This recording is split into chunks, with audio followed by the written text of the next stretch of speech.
तो structure of atom के इस पार्ट में आज हम लोग बात करने वाले हैं स्पेशली किसके बारे में बात करने हैं, डिस्कवरी ऑफ इलेक्ट्रॉन के बारे में बात करनी है। और डिस्कवरी ऑफ इलेक्ट्रॉन किसने दिया था, किसने किया था? डिस्चार्ज ट्यूब के माध्यम से सबसे पहले जे थॉमसन ने किया था, है ना। तो जे थॉमसन ने कैसे किया था इसके बारे में आज हम लोगों ने कुछ बात करनी है। क्या बात करनी है यहाँ पर ध्यान देंगे, ठीक है। क्या ध्यान देना है, ये ऐसे एक डिस्चार्ज ट्यूब लिया था। इस डिस्चार्ज ट्यूब के अंदर में क्या लगाया था, ये वैक्यूम पंप लगाया था। वैक्यूम पंप से क्या किया, इसके अंदर की सारी हवा निकाल दी, है ना। खैर ऐसा आज तक कोई वैक्यूम पंप नहीं आया है जिससे सारी हवा निकाली जा सके, बट प्रयास तो किया गया ना। तो मान करके चलते हैं कि सारी हवा निकाल दी इसकी, ठीक है। इसके बाद में फिर इसमें से हल्की गैसेज वगैरह भरी, ठीक है। यहाँ पर कैथोड है, ये एनोड है, ठीक है। और फिर यहां पर कितने प्रेशर पर, बहुत हल्का सा प्रेशर 0.1 mm ऑफ Hg, इतने लो प्रेशर पर 10K यानी 10,000 वोल्ट का क्या किया, यहां पर इलेक्ट्रिसिटी सप्लाई कर दिया। तो इतने पर क्या हुआ, कुछ रेज निकली। वो रेज कहां पर, यहां पर आकर के एनोड की तरफ चली और यहां पर हरे रंग की चमक उत्पन्न करी, है ना। टकरा करके किस कलर की, हरे रंग की चमक उत्पन्न करी। तो इन्हीं रेज को ये जो जे थॉमसन साहब थे उन्होंने क्या बोला, इस रेज को बोला कैथोड रेज। क्या बोला, कैथोड रेज। बट ये कैथोड रेज को बाद में एक पत्थर दिल इंसान आया, नाम था स्टोनी। नाम स्टोनी, पत्थर दिल इंसान क्यों बोला, स्टोनी, स्टोन से रिलेट कर लो, याद कर लो, ठीक है।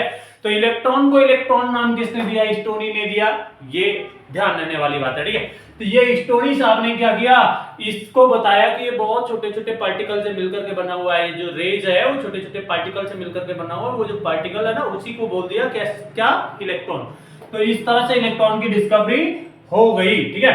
तो अब इस इलेक्ट्रॉन की डिस्कवरी के बारे में बहुत बेसिक बात हम लोग नहीं करने वाले हैं, बस थोड़ा थोड़ा इसके बारे में जनरली बात करके निकल चलते हैं, क्योंकि यहाँ से क्वेश्चन आते नहीं है, ठीक है। और इन्फॉर्मेशन अगर आपको चाहिए तो आप एनसीईआरटी पढ़िए। अगर आप नीट या जेई क्रैक करना चाहते हैं तो एनसीईआरटी तो पढ़ना ही पड़ेगा आपको, है ना। तो जेई में ऐसे क्वेश्चन इसमें से आते नहीं है। यहाँ पर बात कर लेते हैं कुछ डिस्कवरी ऑफ इलेक्ट्रॉन से रिलेटेड कुछ पॉइंट्स के बारे में बात कर लेते हैं। पहला चीज तो ये कि ये क्या होता है, ये जो रेज निकली थी ये ना कि केवल सिंगल पीस ऑफ इलेक्ट्रॉन था, ये बीम ऑफ इलेक्ट्रॉन था। क्या था, ये बीम ऑफ इलेक्ट्रॉन था। तो लिख लेंगे इट इज क्या, ये क्या है, बीम ऑफ क्या, बीम ऑफ इलेक्ट्रॉन है। ये बीम ऑफ इलेक्ट्रॉन होता है, ठीक है। तो ये बीम ऑफ इलेक्ट्रॉन होता है, यानी इलेक्ट्रॉन का ढेर सारा इजेक्शन होता है। और इजेक्शन क्या होता है, एक मतलब इलेक्ट्रॉन सीरीज में ऐसे निकलते चले जाते हैं और क्या बना लेते हैं, क्या बना लेते हैं, रेज बना लेते हैं, ठीक है। फिर ये सेकेंड पॉइंट, ये क्या है, इसका जो ई बाई एम रेशियो है वो क्या होता है, कांस्टेंट होता है। ये ई बाई एम रेशियो ऑलवेज क्या होगा, ये कांस्टेंट होगा। तो कांस्टेंट ऑलवेज इसका ई बाई एम रेशियो कांस्टेंट होता है, ठीक है। फिर थर्ड, अच्छा कांस्टेंट क्यों होता है इसके बारे में बात करेंगे, ठीक है। इसका इलेक्ट्रॉन का जो ई बाई एम रेशियो होता है वो कांस्टेंट होता है, प्रोटॉन का नहीं होता है। क्यों होता है ये भी बात करेंगे, ठीक है। अगले प्रोटॉन की डिस्कवरी बात करेंगे। यहाँ पर थर्ड पॉइंट क्या है, थर्ड पॉइंट इसका ये होता है कि ये हमेशा एक सीधी रेखा में गति करती है, या मूव्स स्ट्रेटली ऑलवेज। कैसे, सीधे जाती है, ठीक है। तो मूव्स, ये मूव्स स्ट्रेटली, कैसे, सीधे चलते हैं, स्ट्रेटली ऑलवेज। ये हमेशा सीधी रेखा में गति करते हैं, सीधा सीधा चलते हैं, ठीक है। यानी इनको टेढ़ी मेढ़ी दुनिया से कोई मतलब नहीं है, रबर ठुक थोड़ी ना, ठीक है। ये फोर्थ बात क्या है, यहां पर इनकी कुछ मैकेनिकल प्रॉपर्टी भी होती है। हैव अ क्या, मैकेनिकल प्रॉपर्टी, चल हटा दे, ठीक है। हैव मैकेनिकल प्रॉपर्टी, क्या, इनके पास में अपनी कोई मैकेनिकल प्रॉपर्टी भी होती है। तो ये सारी चीजें कॉमन है, ये सारी चीजें आप लोग पढ़ चुके हो। 10th क्लास 9th में भी शायद इंट्रोडक्शन हुआ होगा, 11th में पढ़े होंगे। और फिर यहाँ पर हम लोग जे के लिए प्रिपेयर कर रहे हैं, तो स्पेशली यहाँ पर थोड़ा थोड़ा इंट्रोडक्शन कर रहे हैं, ठीक है। यहाँ पर फिफ्थ पॉइंट ये है कि ये फोटोग्राफिक प्लेट्स को भी अफेक्ट करते हैं। किसको, फोटोग्राफिक प्लेट को भी अफेक्ट करते हैं। तो अफेक्ट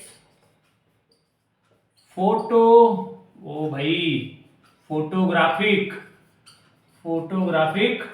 प्लेट को भी अफेक्ट करते हैं, ठीक है। और भी कुछ करते हैं, बिल्कुल करते हैं, जनरेट्स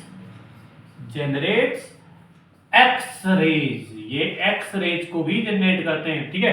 तो ये इलेक्ट्रॉन की डिस्कवरी से रिलेटेड इतनी चीजें तो कॉमन है, इसमें से स्पेशल क्या था, यानी जहां से आपका कुछ कंसर्न पूरा हो सके, यानी एनसीईआरटी से थोड़ा सा लेवल उठाएंगे तो यहां पर हमारा जो स्पेशल पॉइंट है या इंपॉर्टेंट पॉइंट है वो क्या है, वो है स्पेसिफिक चार्ज। वो क्या है, रिमूव करते हैं, ठीक है।